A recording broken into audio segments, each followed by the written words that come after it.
ಧನ್ಯವಾದಗಳು. ನಾವು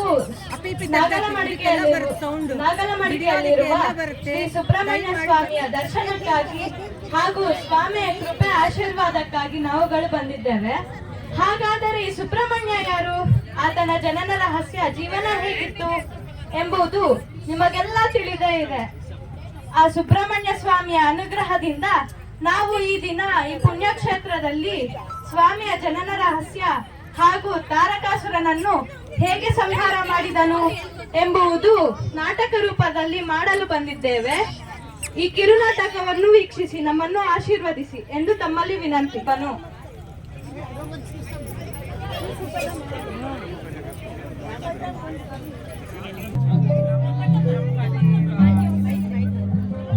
ಓಂ ನಮೋ ಬ್ರಹ್ಮದೇವಾಯ.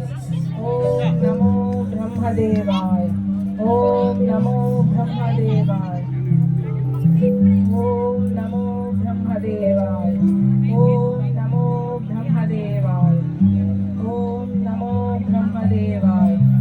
ಓಂ ನಮೋ ಬ್ರಹ್ಮದೇವಾಯ. ಓಂ ನಮೋ ಬ್ರಹ್ಮದೇವಾಯ. ಓಂ ನಮೋ ಬ್ರಹ್ಮದೇವಾಯ. ಓಂ ನಮೋ ಬ್ರಹ್ಮದೇವಾಯ. ತಾರಕಾಸುರ. ಓಂ ನಮೋ ಬ್ರಹ್ಮದೇವಾಯ. ನಾಮಗಳು ಬ್ರಹ್ಮದೇವ. ನಿನಗೆ ಏನು ವರ ಬೇಕು ಕೇಳು.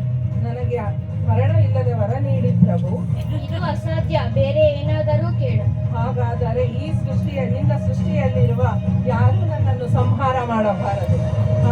ಆ ಪರಮಶಿವನ ಅಂಶದಿಂದ ಜನಿಸಿದವನು ಮಾತ್ರ ನನ್ನನ್ನು ಸಂಹಾರ ಮಾಡಬೇಕು. ತಥಾಸ್ತು. ಆ ಪರಮಶಿವನು ದ್ರಾಕ್ಷಾಯಣಿಯ ವಿಯೋಗದಿಂದ ವೈರಾಗ್ಯದ ತಪಸ್ಸಿನಲ್ಲಿದ್ದಾನೆ. ಆ ಶಿವನಿಗೆ ಪುತ್ರ ಪ್ರಾಪ್ತಿ ಅಸಾಧ್ಯ. ಹಾಗಾಗಿ ನಾನು ಸಾವನ್ನು ಗೆದ್ದೆ. ಎಲ್ಲ ಲೋಕಗಳ ಮೇಲೆ ಯುದ್ಧಕ್ಕೆ ಬಂದನು. ಮೊದಲು ಸ್ವರ್ಗ ಲೋಕದ ಮೇಲೆ ಯುದ್ಧಕ್ಕೆ ಬಂದನು.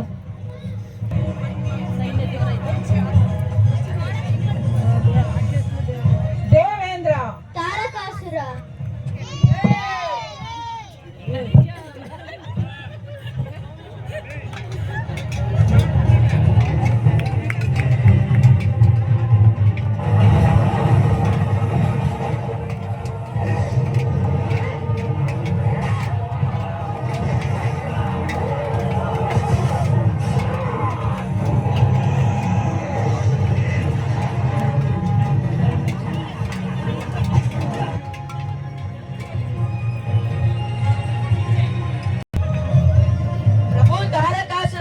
ಈ ಸ್ವರ್ಗ ಇನ್ನು ನಮ್ಮನೆ.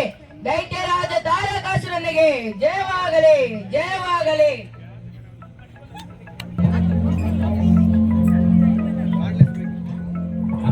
ದೇವೇಂದ್ರ, ನಾವು ಸ್ವರ್ಗಲೋಕವನ್ನು ಕಳೆದುಕೊಂಡವಲ್ಲ. ಆ ತಾರಕಾಸುರನ ಅಟ್ಟಹಾಸದಿಂದ ಯಾವಾಗ ಪಾರಾಗುವೆವೋ, ಶಿವನ ಪುತ್ರ ಯಾವಾಗ ಜನಿಸುವೆನೋ. ಸರಿ, ಏನೂ ಚಿಂತಿಸಬೇಡಿ. ಶಿವ ಪಾರ್ವತಿಯರು ತಪಸ್ಸಿನಲ್ಲೇ ಇದ್ದಾರೆ. ತಪೋಭಂಗ ಮಾಡಲು ಮನ್ಮಥ, ನೀನು ಹೋಗಿ ನಿನ್ನ ಬಾಣಗಳನ್ನು ಶಿವನ ಮೇಲೆ ಬಿಡು. ಸರೇ ಪ್ರಭು, ನನ್ನ ಬಾಣಗಳು ಶಿವನಿಗೆ ಪಾರ್ವತಿ ದೇವಿಯ ಮೇಲೆ ಪ್ರೀತಿಯನ್ನು ಉಂಟು ಮಾಡುತ್ತದೆ.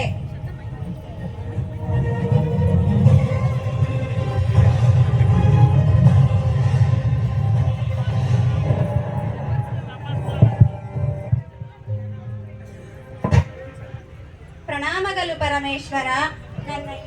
ನನ್ನ ಈ ಬಾಣಗಳು ನಿಮಗೆ ಪಾರ್ವತಿ ದೇವಿಯ ಮೇಲೆ ಪ್ರೀತಿಯನ್ನು ಉಂಟು ಮಾಡಲಿ. ಹೇಗೆ ನಾನು ರತಿಯನ್ನು ಪ್ರೀತಿಸುವೇನೋ ಹಾಗೆ.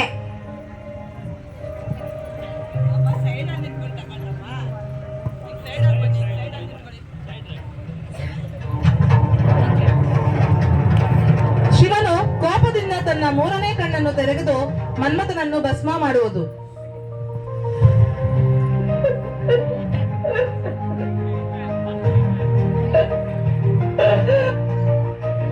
ಮನ್ಮಥ, ಮನ್ಮಥ. ಅಮ್ಮ ಪಾರ್ವತಿ, ನನ್ನ ಮನ್ಮಥನನ್ನು ಭಸ್ಮ ಮಾಡಿರುವವನು ನಿನ್ನ ಪತಿ. ನಿನಗೆ ನಿನ್ನ ಗರ್ಭದಿಂದ ಸಂತಾನವಾಗಬಾರದು. ಇದೇ ನನ್ನ ಶಾಪ. ಹಾಗೆ ಈ ಶಾಪವನ್ನು ನೀನು ಮರೆತು ಹೋಗುವೆ. ಪರಮೇಶ್ವರ, ನನ್ನ ಮನ್ಮಥನನ್ನು ನನಗೆ ಪ್ರಸಾದಿಸು ಪ್ರಭು. ರತಿದೇವಿ, ನಿನ್ನ ಮನ್ಮತ ಮರುಜನ್ಮ ಎತ್ತಿ ನಿನ್ನನ್ನು ವಿವಾಹವಾಗುವನು, ಹೋಗು. ಸರಿ ಪ್ರಭು, ನಮಸ್ಕಾರಗಳು.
ದೇವೇಂದ್ರ, ಈಗ ಏನು ಮಾಡುವುದು?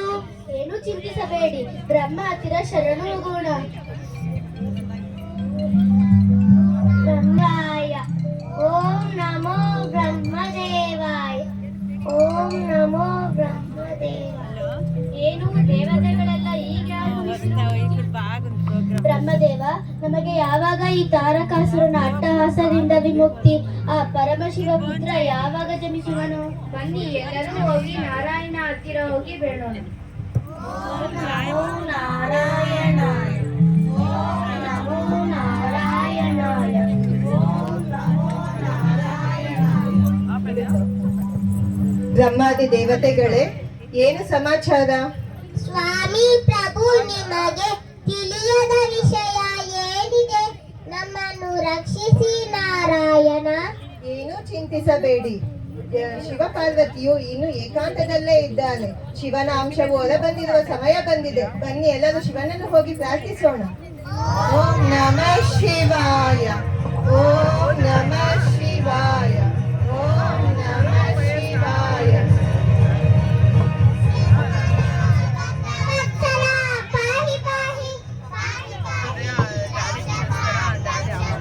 ನಮ್ಮನ್ನು ಕಾಪಾಡಿ ಶಂಕರ, ಆ ತಾರಕಾಸುರನ ಕಷ್ಟದಿಂದ ನಮ್ಮನ್ನು ಪಾರು ಮಾಡಿ ಪ್ರಭು.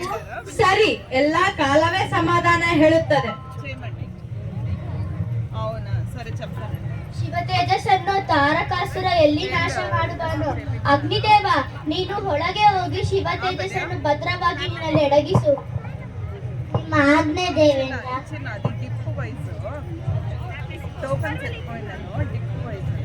ಅಯ್ಯ, ಈ ಶಾಖವನ್ನು ನನ್ನಿಂದ ತಡೆಯಲು ಆಗುತ್ತಿಲ್ಲ. ಏನು ಮಾಡಲಿ, ಏನು ಮಾಡಲಿ? ಅಗ್ನಿದೇವ, ನೀನು ಆ ತೇಜಸ್ಸನ್ನು ಗಂಗಾದೇವಿಗೆ ಅರ್ಪಿಸು. ಗಂಗೆ, ತೆಗೆದುಕೋ. ತುಂಬಾ ಸಂತೋಷ ದೇವೇಂದ್ರ. ನಾನು ಗಂಗೆಯಾದರೂ ನನ್ನಿಂದಲೂ ಈ ಶಾಖವನ್ನು ತಡೆಯಲು ಆಗುತ್ತಿಲ್ಲ. ನನ್ನಲ್ಲಿರುವ ಜಲಾಚರಗಳೆಲ್ಲ ಬೆದ್ದು ಹೋಗುತ್ತಿವೆ. ಈಗ ಏನು ಮಾಡಲಿ ಪರಮಶಿವ? ಗಂಗಾದೇವಿ, ಸಕಲವು ಭರಿಸುವ ಶಕ್ತಿ ಭೂದೇವಿಗಿದೆ. ಆದ್ದರಿಂದ ನೀನು ನನ್ನ ಅಂಶವನ್ನು ಭೂದೇವಿಗೆ ಅರ್ಪಿಸು. ಹಾಗೆ ಆಗಲಿ ಪರಮಶಿವ. ಗಂಗೆಯು ಶಿವನ ಅಂಶವನ್ನು ಹಿಮಾಲಯದಿಂದ ಭೂಗರ್ಭ ಸೇರಿಸುವಳು. ಅದು ಶರವಣ ತಟಾಕವಾಗಿರುತ್ತದೆ. ನನ್ನ ಮರಣಕ್ಕೆ ಕಾರಣವಾದ ಆ ಪರಮಶಿವನ ಅಂಶವನ್ನು ಬದುಕಲು ಬಿಡುವುದಿಲ್ಲ. ಬದುಕಲು ಬಿಡುವುದಿಲ್ಲ. ಇದೋ ನನ್ನ ಪಾಶುಪತಾಸ್ತ್ರವನ್ನು ಪ್ರಯೋಗಿಸಿ.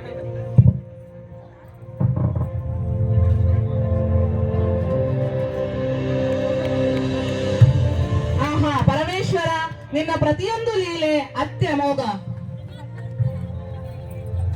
ತಾರಕಾಸುರನ ಹಸ್ತದಿಂದ ಶಿವನ ಅಂಶವು 6 ಭಾಗಗಳಾಗಿ ಕೆಳಗೆ ಬೀಳುತ್ತದೆ. ನೋಡಿದರೆ ಶರವಣದಿಂದ ಹೊರಗೆ ಬಂದಿರುತ್ತದೆ. ಆದ್ದರಿಂದ ಆ ಮಗುವೆ ಶರವಣ ಭವ. ಸುಬ್ರಹ್ಮಣ್ಯ, ಶುಭ್ರವಾದ ಬ್ರಹ್ಮಣ್ಯ ಸ್ವರೂಪವಾದ ರೂಪ. ಅಗ್ನಿಹೋತ್ರಿ ಧರಿಸಿದರಿಂದ ಪಾವಕ ಎಂದು, ಗಂಗೆ ದೇವಿ ಧರಿಸಿದರಿಂದ ಸ್ಕಂದ ಎಂದು, ಭೂದೇವಿ ಧರಿಸಿದರಿಂದ ಶರವಣ ಭವ ಎಂದು ಹಲವಾರು ನಾಮಗಳಿಂದ ಜನಿಸುವನು.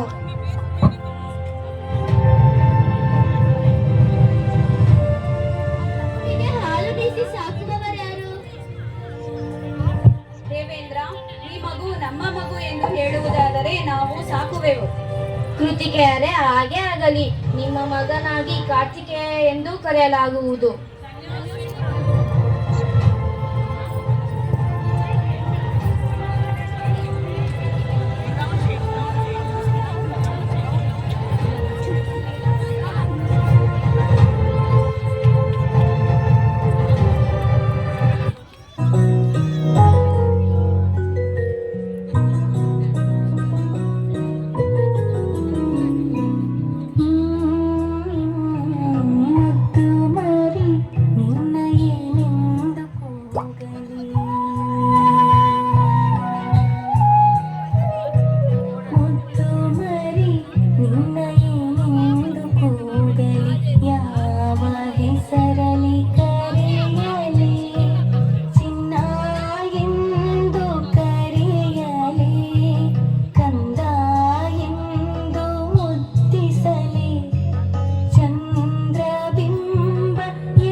ಆರು ಮುಖಗಳಿಂದ ಹಾಲು ಕುಡಿದು ಬೆಳೆದರಿಂದ ಷಣ್ಮುಖ ಎಂದು, ಕೃತಿಕೇಯನ ಮಗನಾಗಿ ಕಾರ್ತಿಕೇಯನೆಂದು ಪ್ರಖ್ಯಾತನಾಗುವನು.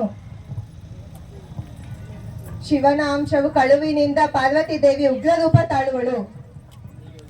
ಎಂತ ಕೆಲಸ ಮಾಡಿದ್ದೀರಾ ನೀವು? ನನ್ನ ಪತಿಯ ಸ್ವರೂಪವನ್ನು ನಾನು ಧರಿಸಲು ಸಾಧ್ಯವಾಗದೆ ಮಾಡಿದ ನಿಮಗೆ ಇದೇ ನನ್ನ ಶಾಪ. ದೇವತೆಗಳೇ, ಇನ್ನು ನಿಮಗೆ ಯಾರಿಗೂ ಸಂತಾನವಾಗುವುದಿಲ್ಲ. ನಿಮ್ಮ ಪತ್ನಿಯರು ನಿಸ್ಸಂತತಿಯಾಗುವರು. ಆದ್ದರಿಂದ ಅಂದಿನಿಂದ ಇಲ್ಲಿಯವರೆಗೂ 33,000 ಕೋಟಿ ದೇವತೆಗಳು ಮಾತ್ರ ಇದ್ದಾರೆ. ಭೂದೇವಿ, ನಾನು ಪಡೆಯಬೇಕಾದ ಸೌಖ್ಯವನ್ನು ನೀನು ಸ್ವೀಕರಿಸಿದೆ. ಅದರಿಂದ ನೀನು ಒಬ್ಬಳೆ. ನಿನಗೆ ಪತಿಯರು ಅನೇಕರು. ನೀನು ಒಂದೇ ಸ್ವರೂಪದಲ್ಲಿ ಇರುವುದಿಲ್ಲ. ತಂದೆಯ ನಂತರ ಮಗನೂ ಕೂಡ ಭೂದೇವಿಗೆ ಒಡೆಯನೇ ಆಗುವನು. ಆದ್ದರಿಂದ ಪತಿಯರು ಹಲವಾರು ಆಗುತ್ತಾರೆ. ಬೆಟ್ಟ, ಕಾಡು, ಸರೋವರ, ಮರುಭೂಮಿ, ಹೀಗೆ ಭೂದೇವಿ ಬದಲಾಗುವಳು. ಅಗ್ನಿದೇವ, ನೀನು ಶಿವ ತೇಜಸ್ಸನ್ನು ಭಕ್ಷಿಸಿದೆ. ಅದರಿಂದ ನೀನು ಸರ್ವ ಭಕ್ಷಕನಾಗುವೆ. ಇದು ತಿನ್ನಬಹುದ ತಿನ್ನಬಾರದ ಎಂಬ ಭೇದ ಭಾವ ಇಲ್ಲದೆ ಶವ ಮೊದಲಾದ ಎಲ್ಲವನ್ನು ನೀನು ಸುಡುವೆ. ಹೋಗು. ವಾಯುದೇವ, ನೀನು ಸುಗಂಧದ ಜೊತೆಗೆ ದುರ್ಗಂಧವನ್ನು ಹರಡುತ್ತೀಯ.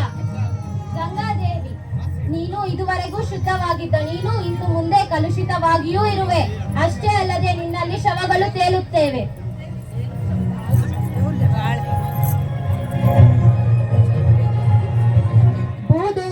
ಪಾರ್ವತಿ ದೇವಿಯ ಈ ಶಾಪದಿಂದ ದೇವತೆಗಳೆಲ್ಲರೂ ದೀನವಾಗಿ ಸತ್ಯಲೋಕದಲ್ಲಿರುವ ಬ್ರಹ್ಮನ ಕಡೆ ಮೊರೆ ಹೋಗುವರು. ಶಿವ ಪಾರ್ವತಿಯರು ಉತ್ತರ ದಿಕ್ಕಿಗೆ ತಪಸ್ಸು ಮಾಡಲು ಹೋದರು.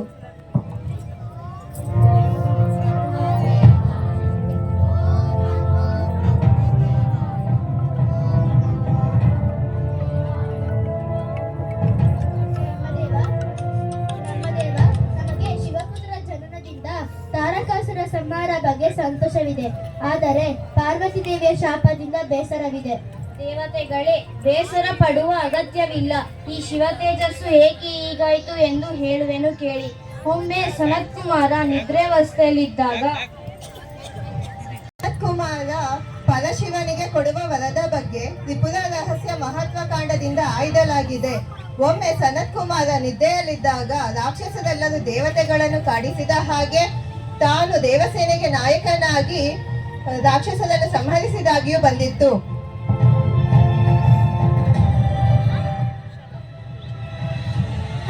ಇದೇನು? ನಾನು ಬ್ರಹ್ಮನನ್ನು ನೋಡುವವನು. ನನಗೆ ರಾಕ್ಷಸರು ದೇವತೆಗಳು ಎಂಬ ಭೇದ ಇರುವುದಿಲ್ಲ. ಅಲ್ಲಿ ಆದರೂ ಇಂತಹ ಕನಸು ಸರಿಯೇ? ನನ್ನ ತಂದೆಯಾದ ಬ್ರಹ್ಮನನ್ನು ಹೋಗಿ ಕೇಳೋಣ.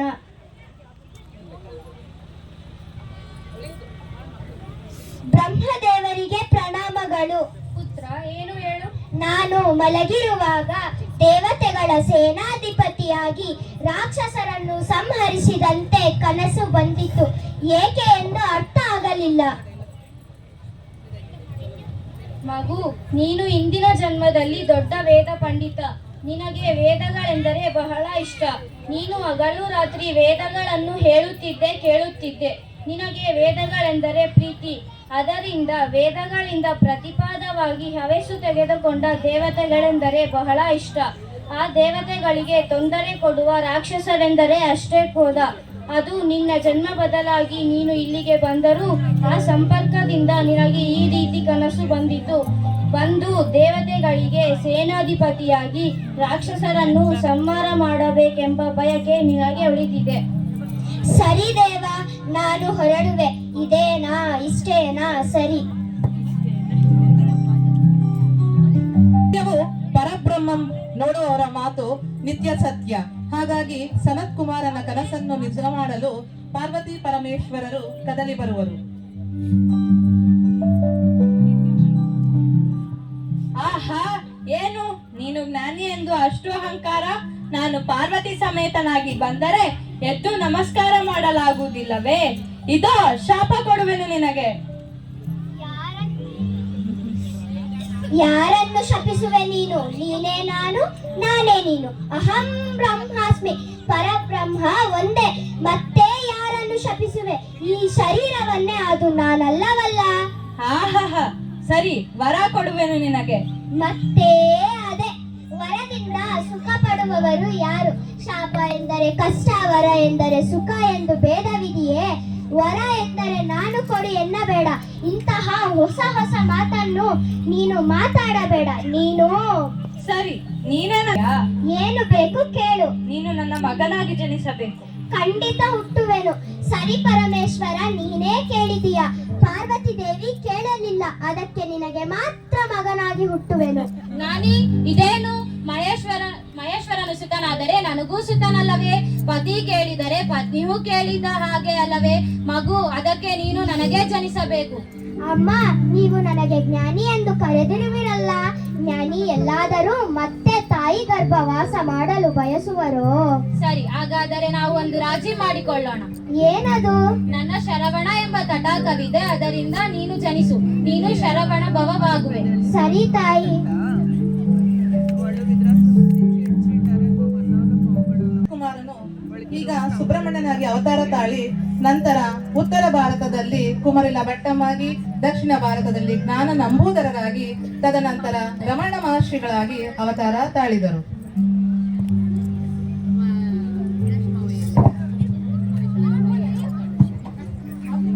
ಈ ಕಾರಣದಿಂದ ಸನತ್ ಕುಮಾರ ಪಾರ್ವತಿ ದೇವಿಯ ಗರ್ಭವಾಸ ಮಾಡುವುದಿಲ್ಲ.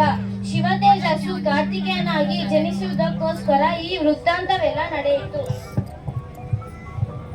ಪಾರ್ವತಿ ದೇವಿ ತನ್ನ ಪತಿಯಾದ ಪರಮಶಿವನ ಬಳಿ, ಪ್ರಾಣನಾಥ, ನನ್ನ ಮಗನ ಬಳಿ ನನ್ನನ್ನು ಕರೆದುಕೊಂಡು ಹೋಗಿ.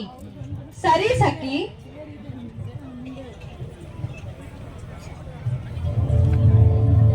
ಪಾರ್ವತಿ, ಇವನೇ ನಮ್ಮ ಮಗ.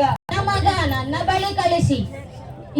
ಇಲ್ಲ ದೇವಿ, ಆಗುವುದಿಲ್ಲ. ಕಾರ್ತಿಕೇಯನನ್ನು ನಾವೇ ಬೆಳೆಸುತ್ತೇವೆ. ಇಲ್ಲ, ಇವ ನನ್ನ ಮಗ, ನನ್ನ ಬಳಿ ಕಳಿಸಿ. ಇಲ್ಲ, ಆಗುವುದಿಲ್ಲ. ಇವ ನನ್ನ ಮಗ, ನಾನೇ ಬೆಳೆಸುತ್ತೇನೆ. ಸಮಾಧಾನ.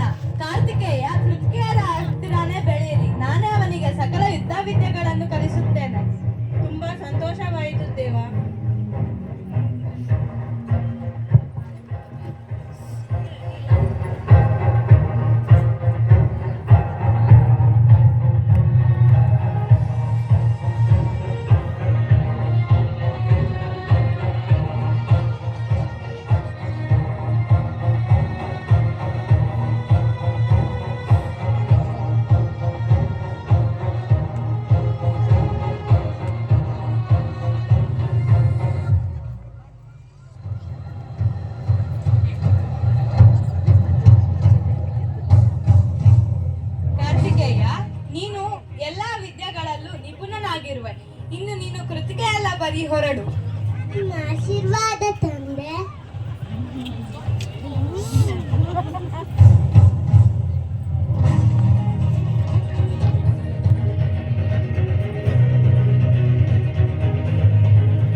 ನೀವೇ ರಕ್ಷಿಸಿ ಪ್ರಭು.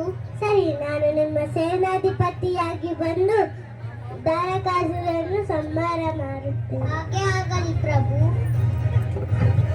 ಬೇಡ ಕಂದ, ನೀನಿನ್ನು ಬಾಲಕ. ನಿನ್ನನ್ನು ಯುದ್ಧಕ್ಕೆ ಕಳಿಸಲು ನನಗೆ ಇಷ್ಟವಿಲ್ಲ. ತಾಯಂದರೆ ಆ ಪರಮಶಿವನ ಬಳಿ ಶಿಕ್ಷಣ ಪಡೆದಿರುವೆ, ಏನು ಹೆದರಬೇಡಿ. ಸರಿ ಕಂದ, ಆ ಪರಮೇಶ್ವರ ಆಶೀರ್ವಾದ ನಿನ್ನ ಮೇಲೆ ಈ ದೇವತೆ ಪರವಾಗಿ ಹೊರಟಿರುವ ಶುಭವಾಗಲಿ.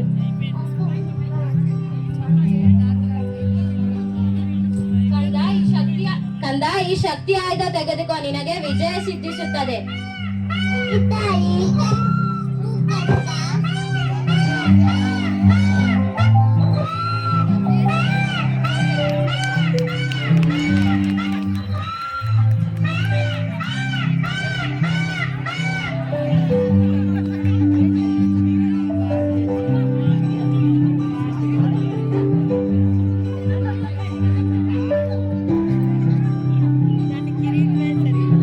ತಾರಕಾಸುರ, ಸುಬ್ರಹ್ಮಣ್ಯ, ನೀನಿನ್ನು ಹಸಿಗೂಸು.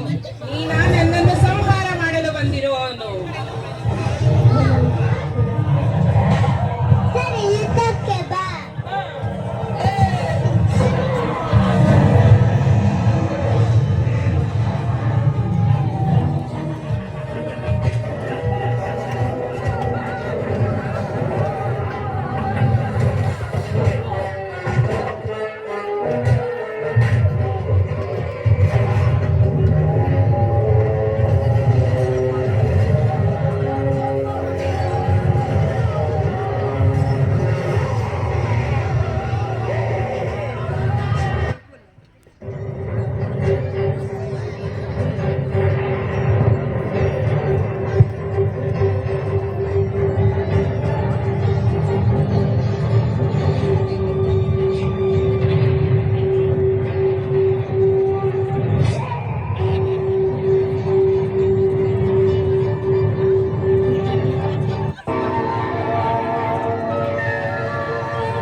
ದೇವತೆಗಳೆಲ್ಲರೂ ಪಾರಾದರು.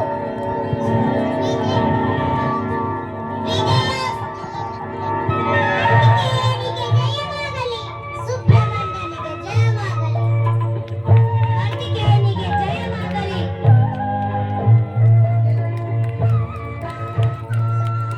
ಜಯ ಸುಬ್ರಹ್ಮಣ್ಯ.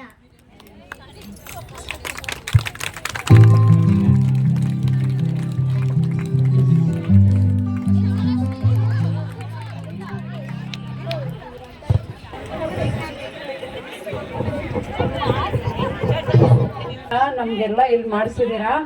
ಸೊ